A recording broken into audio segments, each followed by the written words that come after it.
The time is July 1982 when a 1974 Playboy article was adapted to the big screen after being adapted to a Broadway musical in 1978. A small Texas town revolves around the Chicken Ranch, a popular and well-loved brothel run by Miss Mona Stangley, played by Dolly Parton. The ranch has been operating for years without any trouble, but things take a turn when a conservative TV personality, Melvin Thorpe, played by DeLuise, exposes it in a scandalous broadcast. Faced with public outcry and pressure from politicians, Miss Mona, her staff, and local sheriff Earl Dodd, played by Burt Reynolds, must navigate the challenges to save their beloved establishment. This week on Back to the Balcony, we cover the 1982 musical comedy, The Best Little Whorehouse in Texas. Gene Siskel and Roger Ebert, two titans of cinematic review. Sometimes right, sometimes wrong, but always captivating. Your hosts Antonio of the Cult-Worthy Cinema Podcast and Justin Henson of the Movie Wire are here to take you back to the balcony.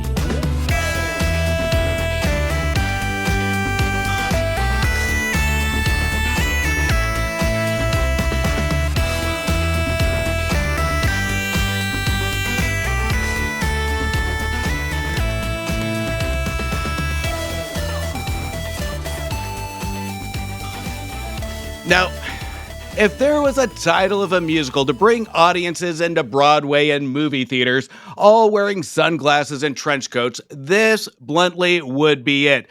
But the difference is that viewers left the theater with a smile and a whole different reason. So this one, I've been waiting for this one because just like Newsies, this is one of those musicals to me that has taboo topics, but it is just so fun with an outstanding chemistry. And growing up, this is one of those musicals parents told you you can't watch.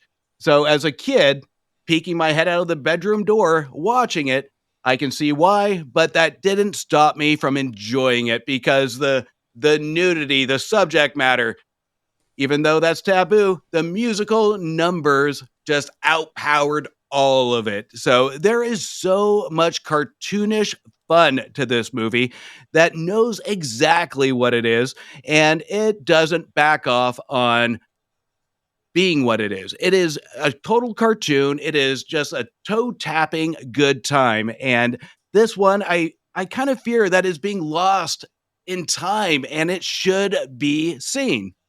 I mean, you already know why I like this, right? I'm going to go with Colin Higgins on this one. Dude, you know me way too well. Colin Higgins is like a hero of mine. Harold and Maude, one of my favorite movies of all time. Then he wrote 9 to 5, and then Foul Play, which to me is one of the best comedy scripts of the 20th century. And then he wrote Silver Streak, which is one of my favorite Hitchcock homages of all time. And it's hilarious. You've got Richard Pryor and you've got Gene Wilder. And he brings that same energy to this. Now, he wasn't like the only writer on this. I misspoke in the last episode. I had no idea this was a Broadway show. I always thought it was just written for the screen. It was only 3 years on the Broadway stage and had very little revivals. So that's probably why I didn't realize that it was a Broadway show. But I'm telling you, I think it works better as a film musical because you can bring in the camp factor, which makes it so much fun. It doesn't take itself seriously like Newsies does. And boobs, man. It has a little bit of everything, and I still remember having a VHS that's labeled The Best Little Whorehouse in Texas that was recorded off a TV, and it was in the no-no section of videos to watch. But at the same time, if this would have been brought to the attention today and remade, I think it would have been neutered to an extent. And I think this one really did deserve that taboo aspect to really encourage people to seek this movie out and enjoy it. Because I think without the title and then the subject matter, people would have tuned out of this one. And I think this one would have turned a lot of people off. This is one that you go into not knowing what you're getting into, but you're glad you went on the journey. Even if you're not a fan of musicals, this has a lot of appeal to it between Burt Reynolds in a musical. That is huge for a lot of people at that time. And of course, those that love the music of Dolly Parton. And not only that, but the chemistry here works between the two. Okay, so like especially if you were a kid of the 80s and you had parents that were cool enough to let you watch the Dom DeLuise, Burt Reynolds films of the 70s and 80s, the Cannonball Run movies or The End or Smokey and the Bandit. I know Dom DeLuise isn't like a main part of that, but the comedic timing and chemistry of Burt Reynolds in those days is flawless. And it works in this. And then you've got Dolly Parton, who was amazing in 9 to 5. I mean, that trio of women is just amazing, and that's an amazing movie. But being able to do what she does, sing, and just be voluptuous and gorgeous and magnetic, the two of them, they do have great chemistry. And Burt Reynolds loves to have fun on screen, right? It's not like some of the other people we've talked about in these other musicals that feel either uncomfortable or not in their element of being in a fun musical. No, he is all about having a fun time on screen. I've always liked Burt Reynolds comedies more than I've liked Burt Reynolds dramas. And this is like the perfect example of that because he gets to be as outlandish as he wants to be because the movie's camp. And that is the energy they were going for. They weren't trying to tone it down. They weren't trying to be like, oh, this is a respectable adaptation of a Broadway show. No, this is literally like tits out, have a good time movie. And when the people, we've said this before so many times, when the people in the movie are having a good time, you can't not have a good time as an audience member.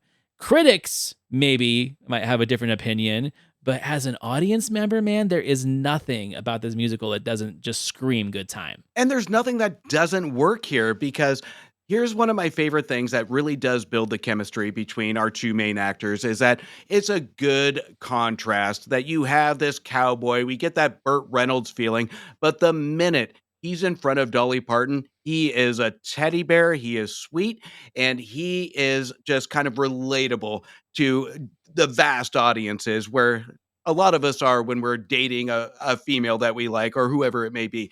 So that's what's more endearing about this is that we do have multiple kind of I want to say personalities of Burt Reynolds that shows his range in this movie from just allowing people to sing and dance around him to being the cowboy type with a lot of good one-liners to just being that sympathetic partner that is just it's impossible not to just get just engulfed in.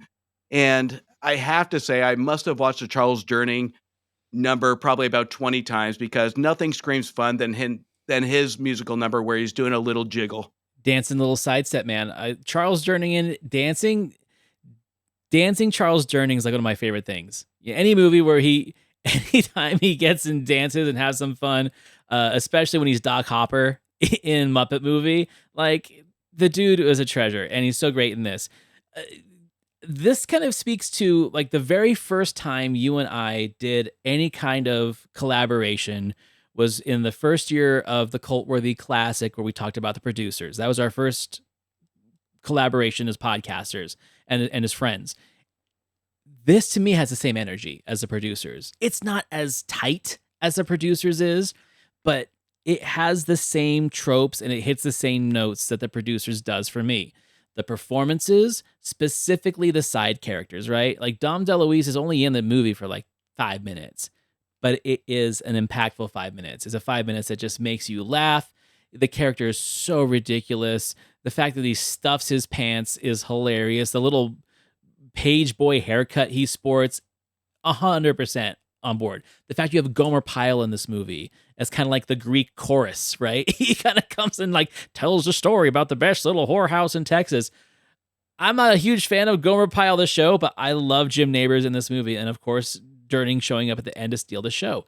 Like, there's nothing about this movie that doesn't just scream entertainment. And if I had to compare it to anything, it would be the producers, just a little bit more naughty and a little bit more country.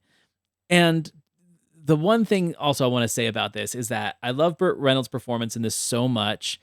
A lot of people shit on the movie Striptease. I personally like the movie Striptease, And his little part in that as the senator or the governor, whatever he is, I feel is like such a throwback to this where he just lets it all out. He's in his little black Speedo in this, and in Striptease, is in a little black Speedo covered in baby oil that squishes in his cowboy boots. I felt like he was like hearkening back to the times that he had making movies like this and having fun. And it was just so fun to see him in that role because it instantly took me back to Best Little Whorehouse in Texas. So yeah, this movie has a very special place in my heart. It does, and we've talked about it before, and my love of chaotic comedies is just if it's done right, it's just magic. Here it matches musical, it matches chaotic comedy.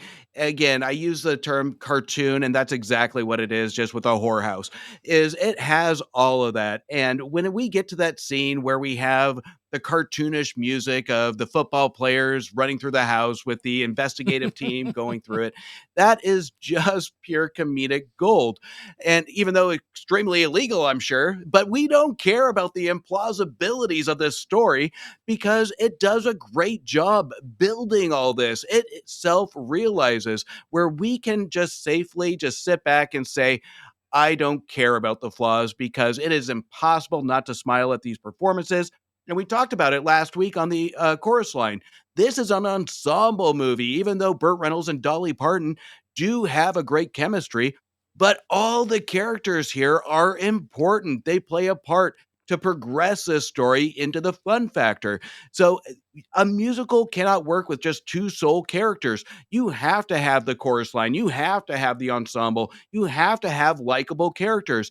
And when we see these characters smile consistently through the runtime, they are giving it their all during the dance numbers. It is impossible, even for the cold hearted critic, to not like this movie. And our critics are going to get into it.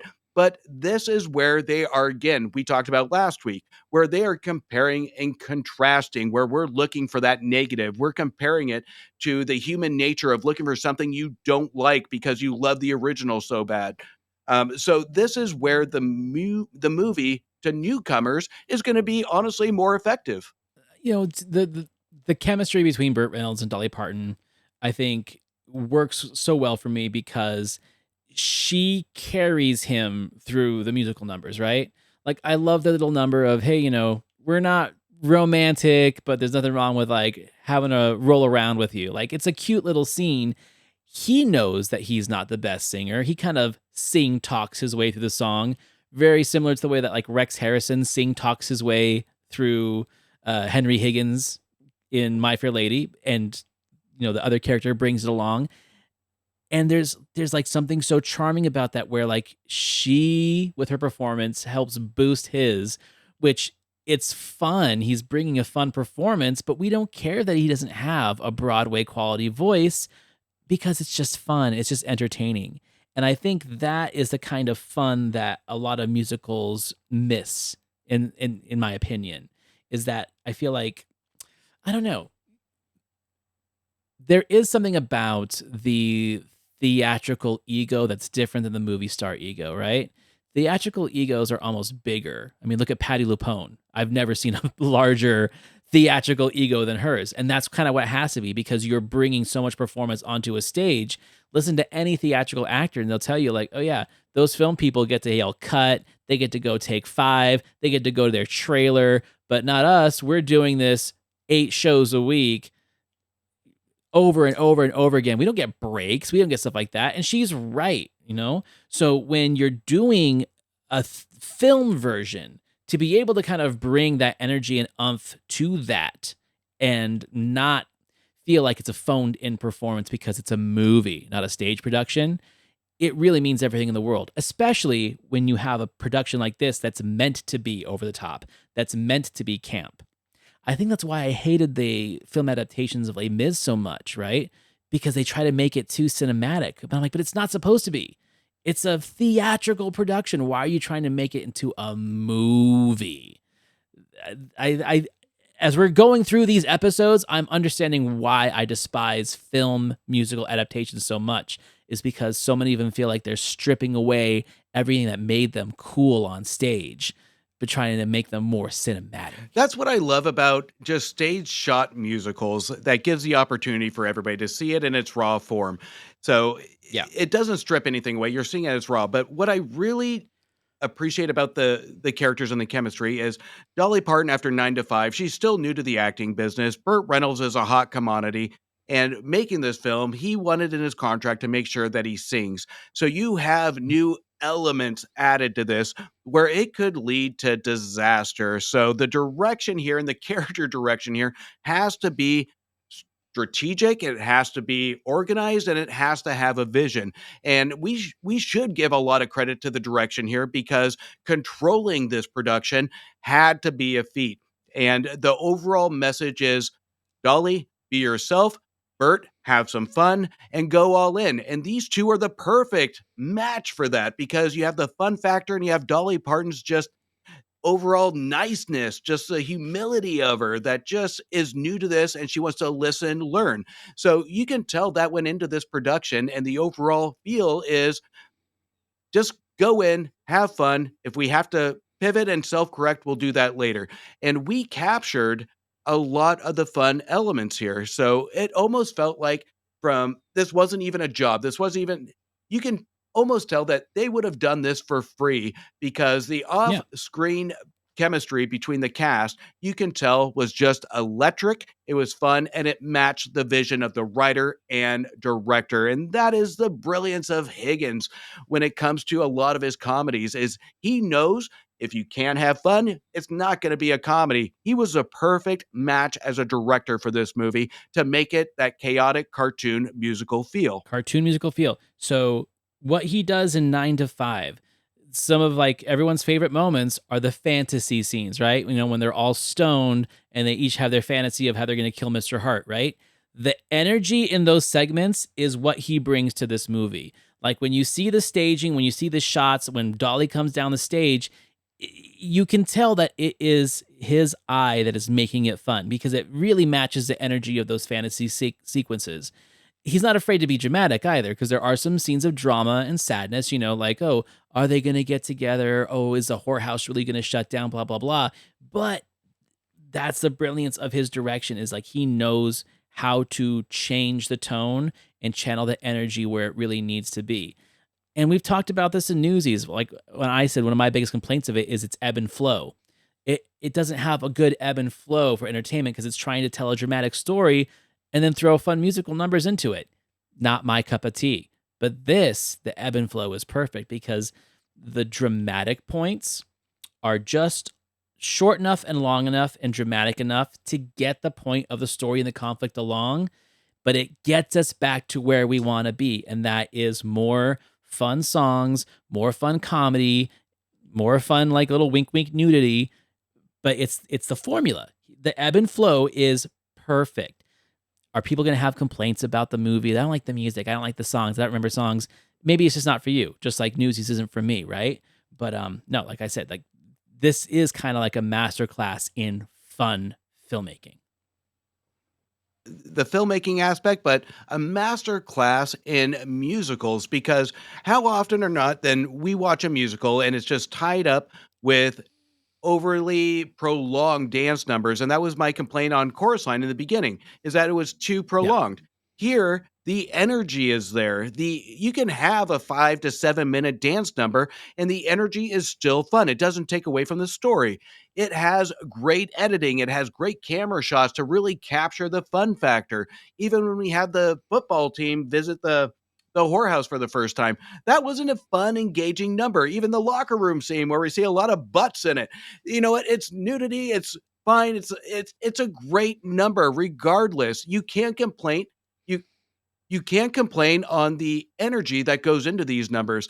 And you know what? If you're dancing around naked in a locker, that takes a lot of confidence. It takes a lot of energy to do, and more power to those guys because I can't think of the time I've had a lot of energy dancing in the bathroom after a shower. So that is the definition of this movie is just enjoyment, is just pure energy and fun factor. There is not one scene in this movie that my eyes weren't glued to the scene of just wanting more. And this is what we talked about earlier is we have those musicals that feel long. It feels prolonged. This is an adaptation that never feels long. And by the time the ending comes, you still want more. And just like what a perfect role for Dolly Parton, right? Like Dolly Parton is just above a normal human being, not just with her talent, but also with like, she's just absolutely gorgeous, gifted in so many ways, and just a great humanitarian. Like Dolly Parton is like a treasure. And this movie, as lurid as the subject is, she brings like such a genteelness and whimsy to it that it makes you feel like, oh well, I want to go to the horror house too now. Like it makes it feel like Disneyland. She's the most welcoming matron of this brothel, and it's just a great performance. I'm not gonna say it's her best performance on film, but it might be the most fun, right? Like it really is just so much fun. And I cannot picture anyone else in that role other than her. I don't want to. I have done zero research of who was on it on Broadway. I saw that Anne Margaret did it in a revival. Great, but there's no one that can do it better than Dolly, in my opinion. Dolly Parton made me go to the horror house. You said it, so that's the excuse I'm going to use. No, but you're absolutely right because she has a subtleness to us, and this is what I love about her is you're right. It's not her best performance, but it is a good performance. It's an early performance, but she never changes the way we view her in her performances. We always have that sweetness. We always have that likability on screen and sexiness around her, if I should say.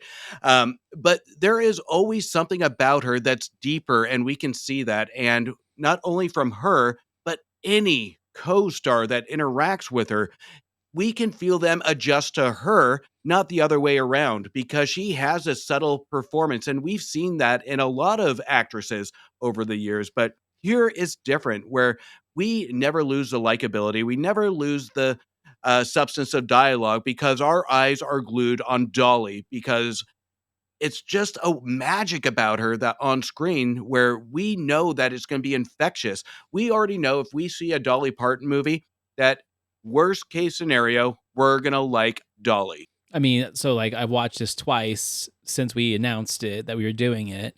And the last time I immediately pulled Straight Talk off the shelf and watched that. She makes James Woods fun in that movie, right? Like she's just so good. Anyway, I could go on about Dolly Parton forever, but let's hear what our critics had to say. How can you screw up a movie version of a decent Broadway musical that stars two of the most likable performers on the American entertainment scene? That is the question posed by our next picture, The Best Little Whorehouse in Texas, the story of a pesky TV reporter's battle to dismantle the Chicken Ranch, a legendary Texas brothel that Dolly Parton operates as the madam and Burt Reynolds defends as the local sheriff. Parton's defense of her place of business comes in the form of a song. Okay, so I was on board with Gene last week to the point where it's like, I think it was the most on board I've ever been with Gene. But he's not starting off well for me, bro. No, and we're starting to get his taste after this month of how he likes his musicals. And Yep. Yep. when it comes to the farce aspect or the fun factor element to it, he is very particular. But even more so, like we talked about the compare and contrast, this is where he is really diving into some stuff that he liked about the original, which was a cute musical. I've never seen it, but I've heard from our critics that it was a cute musical. But this is where I think he's really going in, where you don't get those effects, that editing to really amplify the cartoonish aspect of it, the fun factor of it. And we don't get that from the stage play of what this movie is trying to do.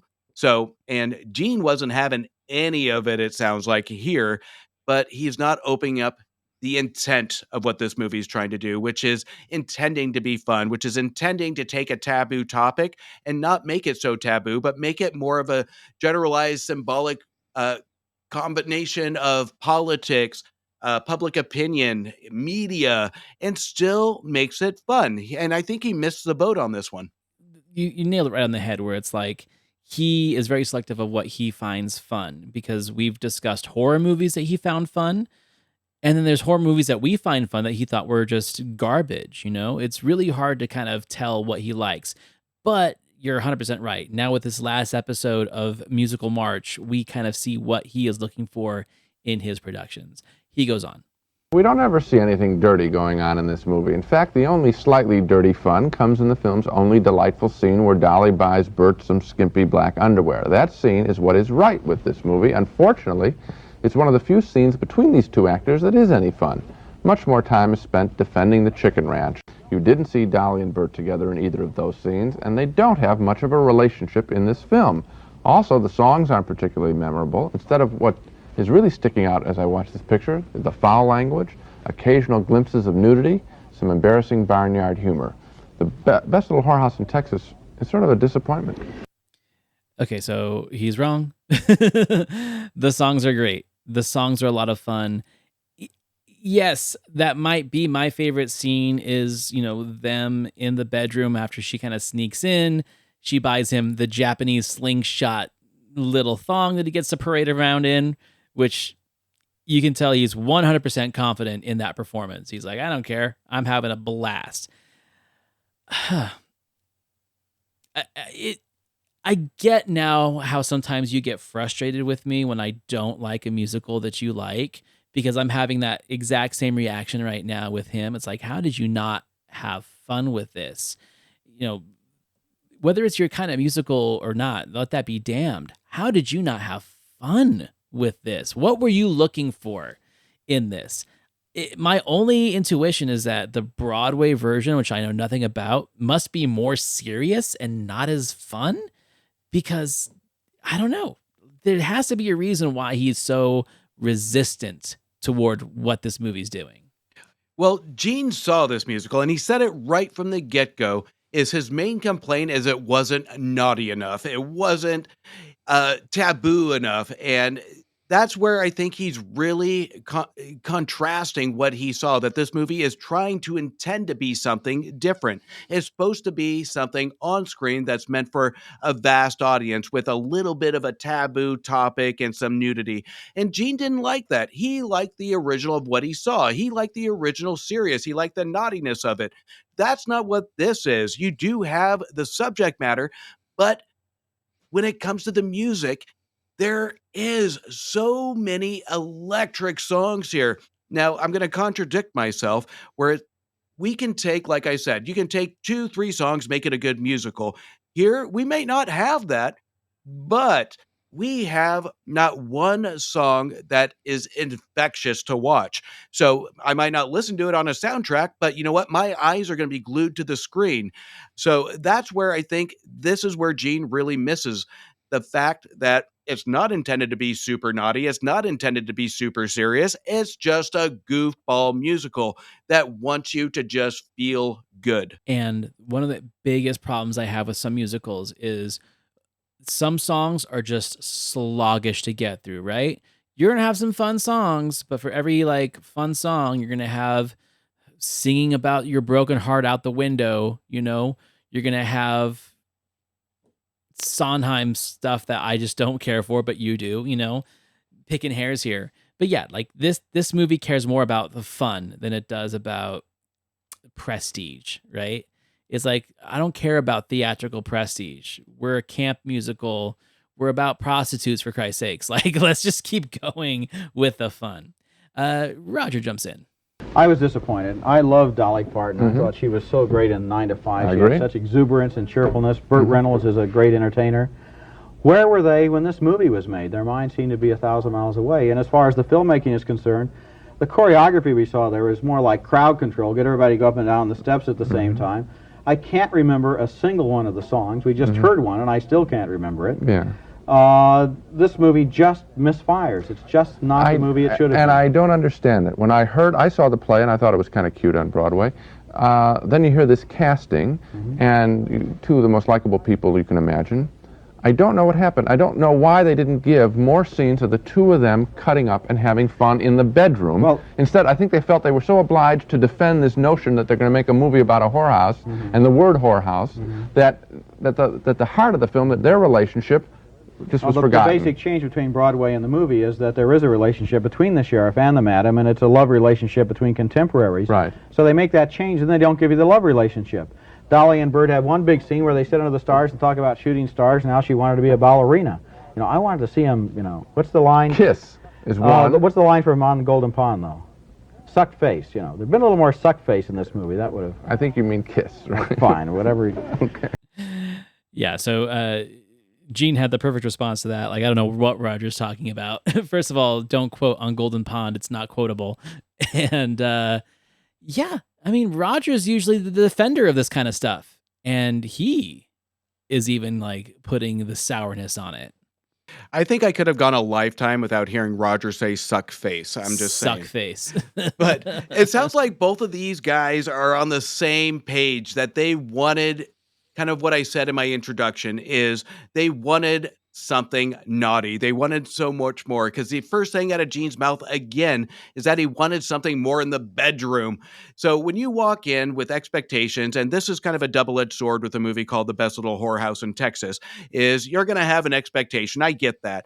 But those are for those that are not familiar with the previews, the marketing. You're walking in, seeing the marquee with Best Little Whorehouse in Texas, and you're walking in thinking you're going to get some sex show. That's not here. And I think that's what our critics really went in looking at, even though they saw the musical. I haven't seen the musical, so I can't compare.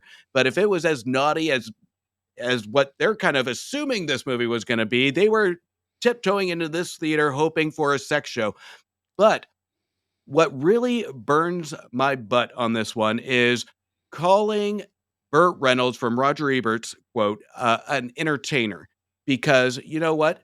That's what this movie needed with its intent, is an entertainer, is somebody to give that fun factor. And the fact that he acknowledged Burt Reynolds as an entertainer and not recognizing him as an actor defines what this movie is trying to do. And to go on and say that there is nothing that works between these two, nothing that works between the love story, guess what? It does, because Burt Reynolds does exactly what your critique said. He entertained. It was a good compare and contrast with a definition of his range between the chemistry between Parton and being the hardcore sheriff. So he entertained me because he had multiple levels of what Burt Reynolds was going to do. So there is holes in this critique and almost a contradiction to how he actually viewed this movie. I mean, and I look at it this way. You don't go to a Burt Reynolds movie to not see Burt Reynolds be Burt Reynolds, right? There's some actors that can just do that for their entire career. You don't go to a Jack Nicholson movie to not see him be not Jack Nicholson, right? Burt Reynolds is the same way. And there have been performances where he has changed his dynamic. Let's say he's tried to be a little bit more ambitious with his range. And I'm not saying that they were bad movies, but they don't feel right because he's Burt Reynolds, right? You want him to be him. This is like the rawest, purest form of him. So if he is the entertainer that you say he is, then why aren't you like relishing this performance? Because it is pure entertainment. I agree with you in that. Like, again, this is one of those episodes where I don't understand what Roger was looking for, right? Don't understand what he was expecting, because the movie is so obviously begging for your enjoyment by being entertaining and campy and whimsical. It's not asking you to invest emotions into any of these people. Like, that's not what it's about. There is the subtext of like, oh, they're going to shut it down. And what are these people going to do? Well, maybe Dolly and him will get together in the end. Maybe they won't. Yeah, there's a little bit of that, but that's not the point. Like, the point is, this is an exercise in fun.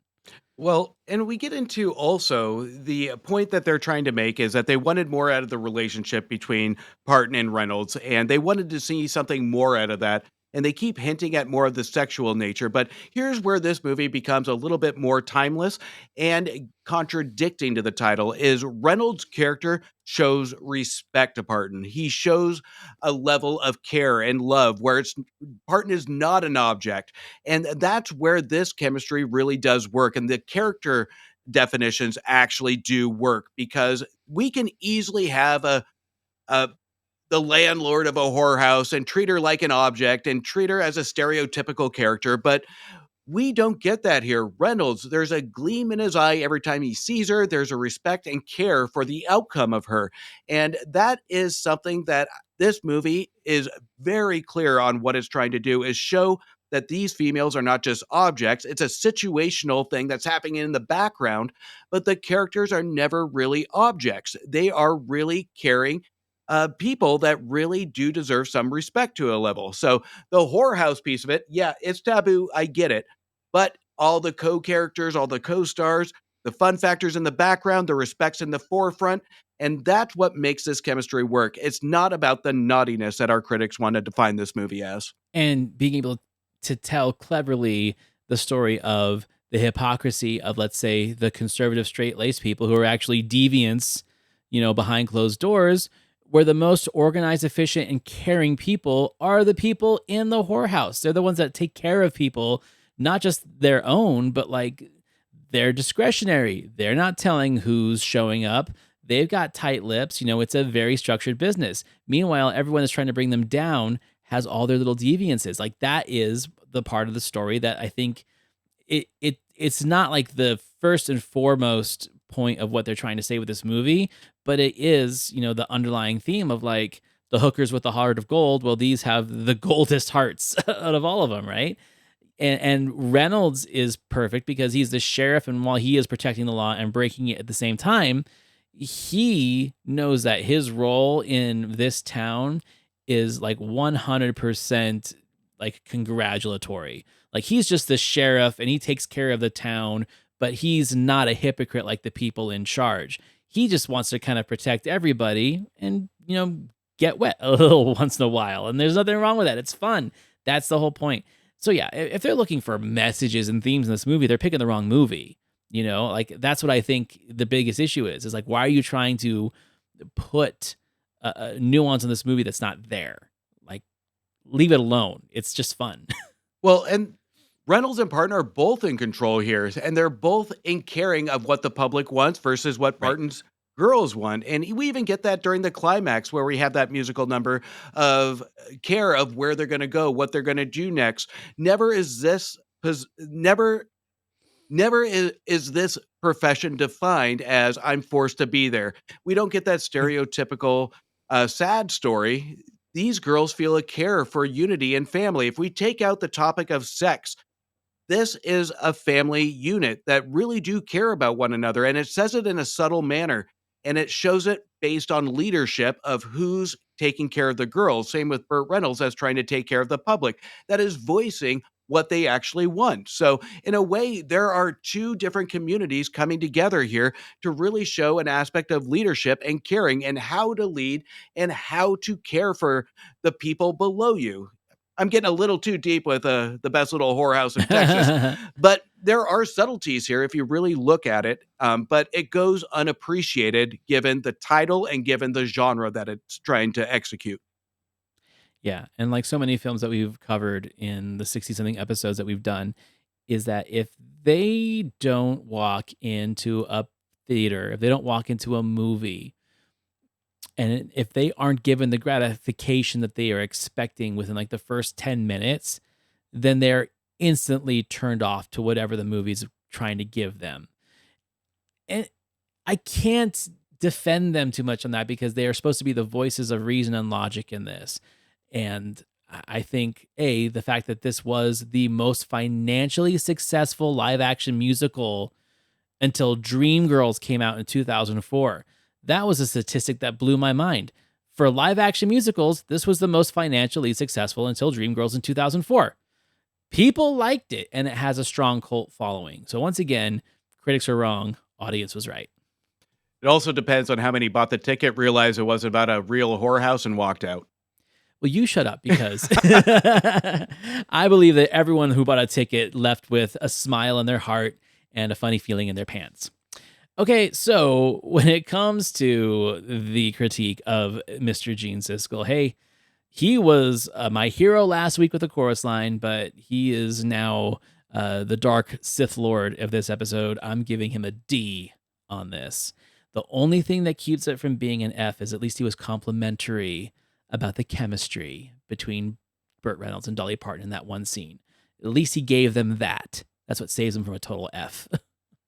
Roger's a little bit different here because I don't feel he had enough time to justify what he didn't like about it. He had response, but it's not enough. So, but in no way is he going to get a good review from me, because I think both of them missed the boat on this one. And I think Roger's no different. And based on his written review, he completely missed the boat on it, on what this movie is intended to do. And given the 80s and this one being a musical, he should have looked a little bit deeper on what the intent is, because you can be an amateur walking into this movie and knowing what this movie is trying to do. It's not rocket science. So for that, I'm going to give him 1.5 stars. Yeah, no, it wasn't a good week for them. This movie deserves so much better. And again, I'm not saying that it is top tier cinema, but it's just a damn good time. And there can be movies that are a lot of fun, and they don't have to be Oscar winners. They don't have to be Associated Press Golden Globe winners. You know, they're just have fun. That's what it is. It's entertainment. Be entertained. And you have to mention, I think people that haven't seen it are going to be surprised where I Will Always Love You actually appears in this movie that people didn't know was in this movie. So I think that's an important note to actually take a look at. Yeah, I'm glad you brought that up, because it is a great way to finish that movie, and it's a great song. Okay, so that is Musical March, everybody. We did it. I did it. I'm proud of myself for watching 4 musicals, a couple of them twice in the month, to get these episodes out. And yeah, I can't wait to do this again next year, but I had a good time.